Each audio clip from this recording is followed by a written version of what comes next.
গন্ধ গন্ধ গন্ধগুলো বুঝতে পারবে।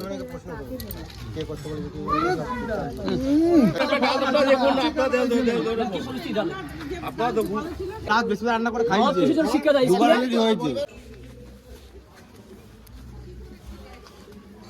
সকালে যখন রান্না করতে যাবে সেই সময় দেখা যাচ্ছে ডালের মধ্যে পোকা এবং যেই ডাল খাওয়ার উপযুক্ত না সেই ডালে রান্না করা হচ্ছে, সেইটা দেখতে পেয়ে স্থানীয় বাসিন্দারা ছুটে আসেন এবং সেই ডালটাকে রান্না করা থেকে বন্ধ করা হয় এবং পাশের একটা সেন্টার থেকে ডাল নিয়ে এসে রান্না করে বাচ্চাদের খাওয়ার জন্য ব্যবস্থা করা হয়। এরকম ডাল দিয়ে রান্না যায় বাচ্চাগুলোকে খাওয়ালে তো বাচ্চারা অসুস্থ হয়ে পড়বে, তো সরকারি তো দায় নেবে না বাচ্চা যদি অসুস্থ হয়ে পড়ে। এই ডালে রান্না হয়েছিল আজকে, বৃহস্পতিবার হয়েছিল, আজকে রান্না হয়েছিল।